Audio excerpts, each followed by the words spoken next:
Praise the lord. ప్రభువైన యేసుక్రీస్తు నామములో మీ అందరికీ వందనములు తెలియజేస్తూ ప్రతి ఉదయం దేవునితో అనే ఈ ఆధ్యాత్మిక కార్యక్రమానికి మిమ్మల్ని అందరినీ కూడా ఆహ్వానిస్తున్నాను. దేవుని యొక్క మహాకృపను బట్టి ఇలా ప్రతి ఉదయం దేవుని వాక్యాన్ని ధ్యానించుకోవడానికి దేవుడు మనకు అనుగ్రహించిన ఈ సమయాన్ని బట్టి ఆయనకే కృతజ్ఞతాస్తుతులు చెల్లిస్తూ ఈ కార్యక్రమాన్ని మనం ప్రారంభించుకుందాం. ఈ ఉదయకాలం దేవుడు మనతో మాట్లాడుతున్న శక్తివంతమైన మాట రోమిలికి రాసిన పత్రిక 8వ అధ్యాయము 28వ వచనము.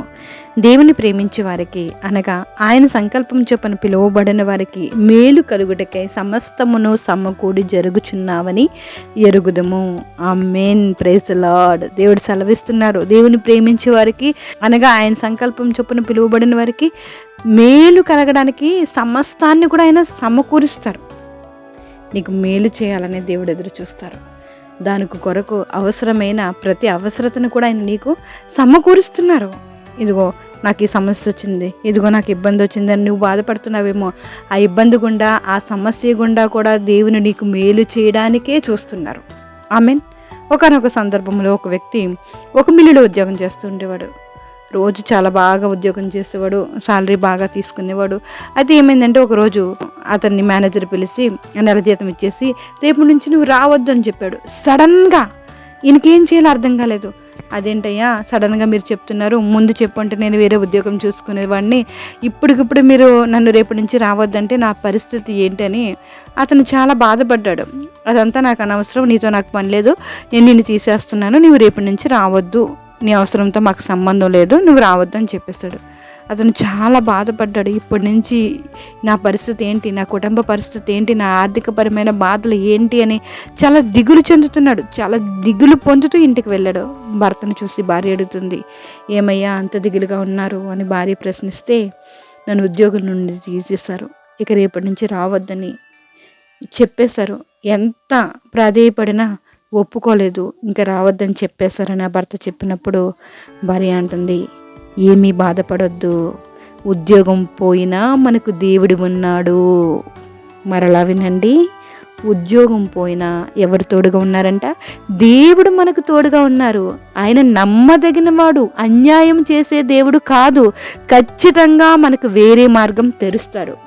రండి ప్రార్థన చేద్దామని భర్తను తీసుకెళ్ళి చక్కగా భర్తను ఓదార్చి, మన దేవుడు ఒక ద్వారాన్ని మూసేసిన మరొక ద్వారాన్ని తెరుస్తాడని అతన్ని బలపరిచి ప్రార్థన చేసేటట్టు చేసింది. చివరికి ఇద్దరు కలిసి ప్రార్థన చేస్తారు. హల్లెలూయా. ప్రార్థన చేసినప్పుడు దేవుడు ఒక ఐడియాని తనకిచ్చారు, ఒక ప్రేరేపణ తనకిచ్చాడు. ప్రార్థన చేసిన తర్వాత దేవుడు ఆ వ్యక్తిని బలపరిచాడు. నీ ఉద్యోగం పోతే పోయింది, నీకున్న ఆ ఖాళీ స్థలం ఉంది కదా, ఆ స్థలంలో ఒక చిన్న హోటల్ కట్టుకో అని దేవుడు ప్రేరేపించారు, ఆలోచన చెప్పారు. ఆ వ్యక్తి వెంటనే దేవుని మాటకు లోబడి విల్సన్ అనే పేరుతో చిన్న హోటల్ కట్టాడు. ఆ హోటల్ చక్కని లాభాలు తీసుకురావడం మొదలుపెట్టింది. వచ్చిన లాభాలతో ఒక పెద్ద హోటల్ కడితే అది కూడా సక్సెస్ అయింది. అతని వ్యాపారాన్ని దేవుడు దీవించి విస్తరింపచేయగా అది పట్టణాలు, రాష్ట్రాలు దాటి దేశాలకు విస్తరించింది. ఎంతగా విస్తరించిందంటే ఈరోజు ప్రపంచంలో ఉన్న అన్ని దేశాల్లోనే ఆ హోటల్ స్థాపించబడిందంట. ఆ హోటల్ పేరు హాలిడే ఇన్. ఆ హోటల్ స్థాపించిన వ్యక్తి విల్సన్. ఆనాడు విల్సన్ ఉద్యోగం పోగొట్టుకున్నప్పుడు తనకేదో నష్టం జరుగుతుందని, కష్టం రాబోతుందని, తన కుటుంబం ఆర్థికంగా చితికిపోతుందని, తన భవిష్యత్తు చీకటమయం కాబోతుందని అనుకుని ఉంటాడు. కానీ ఎప్పుడైతే తన దీనస్థితిని దేవుని వద్దకు తీసుకొచ్చి దేవుని చేతికి అప్పగించాడో అప్పుడు దేవుడు అద్భుతంగా అతన్ని దీవించాడు. ఇప్పుడు ఆ వ్యక్తి ప్రపంచంలోనే అత్యధికంగా 3400 హోటల్స్ కలిగి ఉన్న స్థితికి చేరుకున్నాడు.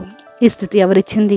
సహోదరి, సహోదరుడా, నీ జీవితంలో నువ్వు పొందుకున్న అపజయాన్ని బట్టి, నువ్వు కోల్పోయిన ఉద్యోగాన్ని బట్టి, వ్యాపారంలో వచ్చిన నష్టాన్ని బట్టి కృంగిపోయి ఉన్నావా? భవిష్యత్తు అగమ్య గోచరంగా కనిపిస్తుందా? ఆ రోజు విల్సన్ అదే స్థితి గుండా వెళ్ళాడు. కానీ అట్టి స్థితిలో తన జీవితాన్ని, భవిష్యత్తును దేవుని చేతికి అప్పగించాడు. ఈరోజు నువ్వు కలిగి ఉన్న నీ స్థితిని, నీ పరిస్థితిని తీసుకువచ్చి నిన్ను ఆశీర్వాదకరంగా మార్చగలిగిన యేసయ్య చేతికి అప్పగించినట్లయితే నీ జీవితంలో అద్భుతమైన ప్రతిఫలాన్ని ఇవ్వడానికి యేసయ్య సిద్ధంగా ఉన్నారు. మరి నీ చేతిని, నీ జీవితాన్ని, నీ భవిష్యత్తుని యేసయ్య చేతిలో పెట్టడానికి నువ్వు సిద్ధంగా ఉన్నావా? యోసేపు మరియా నజరేతులో ఉన్నప్పుడు అకస్మాత్తుగా వారికి ఒక కష్టం వచ్చింది. రాజు శాసనాన్ని బట్టి యోసేపు నిండు గర్భిణిగా ఉన్న మరియను తీసుకుని నజరేతుకు విడిచిపెట్టి బెత్లెహేంకి వెళ్ళవలసి వచ్చింది.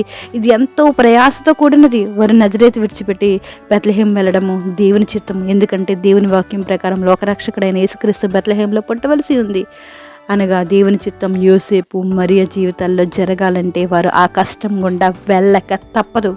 ఆనాడు వారు ఆ కష్టాన్ని భరించారు కాబట్టి దేవుని వాక్యం నెరవేర్చబడింది. లోకరక్షకుడు బెత్లెహేంలో జన్మించారు. ప్రియ సహోదరి సహోదరుడా, గమనించు. దేవుడి నీ జీవితంలో ఉద్దేశించిన తన ప్రణాళిక, తన చిత్తము నెరవేరాలంటే నీవు కొన్ని శ్రమలు కష్టాలు గుండా వెళ్ళవలసి వచ్చినప్పుడు బాధపడవలసిన అవసరం లేదు. నీ జీవితాన్ని దేవుడి చిత్తానికి అప్పగించు. అవన్నీ కూడా నీ మంచికే, దేవుడి ఉద్దేశాన్ని నెరవేర్చడం కొరకే అని గ్రహించమని మనవి చేస్తున్నాను. ప్రార్థన చేసుకుందాం. జీవం కలిగిన దేవానికి వందనాలు స్తోత్రాలు చెల్లించుకుంటున్నాం. మీ దయని బట్టి, మీ కృపను బట్టి నైనా దేవా మీకు స్తోత్రం. ఈ ఉదయకాలం నేను మీరు మాట్లాడారయ్యా. కష్టం వచ్చినా నష్టం వచ్చినా మేము శ్రమల గుండా ప్రయాణించిన అది మా మంచికే. ఎందుకంటే సమస్తమును కూడా నేను మీరు మేలు కలగజేయడానికి మాకు నేను మీరు సమకూరుస్తున్నందుకు మీకు స్తోత్రాలు చెల్లించుకుంటున్నాం. అయ్యా, మేము మిమ్మల్ని ప్రేమించేవారుగా, మా జీవితాలను మీ చిత్తానికి అప్పగించేవారుగా మేము ఉండడానికి మీరు సహాయం చేయండి. ఈ ఉదయకాలం ప్రార్థనలు ఏకీభవిస్తున్న ప్రతి బిడ్డలను జ్ఞాపకం చేసుకోండి. భయపడుతున్నారేమో, భవిష్యత్తు గురించి వేదన చెందుతున్నారేమో, కోల్పోయిన ఉద్యోగాన్ని బట్టి, వ్యాపారంలో వచ్చిన నష్టాన్ని బట్టి కృంగిపోయి ఉన్నారేమో, భవిష్యత్తు ఏం చేయాలో అర్థం కావడం లేదేమో. ఆ పరిస్థితిని నేను మీ పాదాలకు అప్పచెప్పినట్లు వారికి నేను సహాయం చేయండి. ప్రతి ఒక్కరిని నేను మీరు మార్చండి. మీ కృప అనుగ్రహించండి. వారి భవిష్యత్తును నేను మీరే మార్చండి ప్రభు. ఉన్నతమైన స్థితిలో ఉంచండి. వారి దీన స్థితిని తీసేసి ఆశీర్వాదకరంగా ఉండినట్లు మీరు సహాయం చేయండి. మీకు వందనాలు స్తోత్రాలయ్యా. ఈ సమయంలో బలహీనంగా ఉన్న వారందరినీ బలపరచండి. ఆరోగ్యాలు దయచండి. మీ కృప అనుగ్రహించండి. స్కూల్కి వెళ్తున్న చిన్న బిడ్డలు జ్ఞాపకం చేసుకోండి. ఎవరి బిడ్డలు జ్ఞాపకం చేసుకోండి అయ్యా. తండ్రి మీకు స్తోత్రం. మీకు వందనాలు వందనాలు వందనాలే. గర్భఫలం కోసం ఎదురు చూస్తున్న బిడ్డలు జ్ఞాపకం చేసుకోండి అయ్యా. గర్భంతో ఉన్న బిడ్డలకి నెల నిండేంత వరకు మీకు అప్పుల కృప అనుగ్రహించండి. చంటి బిడ్డలని బాలింతలను జ్ఞాపకం చేసుకోండి. ఉద్యోగస్తులను చేతి పని వారిని నైనా వ్యాపారాలు చేస్తున్న వారిని దీవించండి అయ్యా. రైతులను జ్ఞాపకం చేసుకోండి తండ్రి. ప్రతి ఒక్కరూ నేను మీ అందు భయపడినట్లు, మీ మీద ఆధారపడినట్లు మీరు సహాయం చేయండి. ఉదయకాలం నేను ఎవరైతే ఈ అవసరతతో నేను మీ పాదాలు చెందుకున్నారో వారు ప్రతి అవసరతను తీర్చినైనా మీరు నిత్యము నిలిచినట్లు మీరు సహాయం చేయండి. అందరికీ అద్భుతమైన కార్యాలు జరిగించండి. ఈరోజు ప్రయాణాలు చేస్తున్న ప్రతి ప్రయాణాన్ని జ్ఞాపకం చేసుకోండి. ఈరోజు పుట్టినరోజులు, పెళ్లి రోజులు జరిపించుకున్న బిడ్డలు జ్ఞాపకం చేసుకోండి అయ్యా. ప్రతి ఒక్కరి పట్ల అద్భుతమైన కార్యాలు నేను మీరే జరిగించండి అయ్యా. మీ చిత్త ప్రకారం నేను మా జీవితాలు ఉండినట్లునైనా, మిమ్మల్ని ప్రేమించే వారికి నైనా దేవా స్తోత్రం. మీ సంకల్పం చొప్పున పిలువబడిన వారందరికీ మేలు కలగడానికి సమస్తమును కూడా నేను మీరు సమకూర్చి జరిగిస్తున్నారని మేమందరం కూడా ఎరిగి మీ తట్టునని తిరిగినట్లు మేము మీ అందునని నమ్మకంగా జీవించినట్లు మీరు సహాయం చేయండి అయ్యా.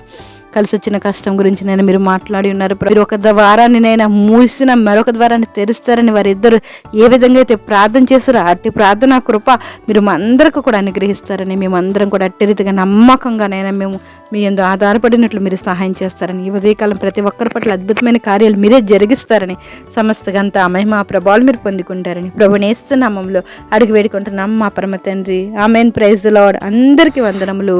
God bless you all.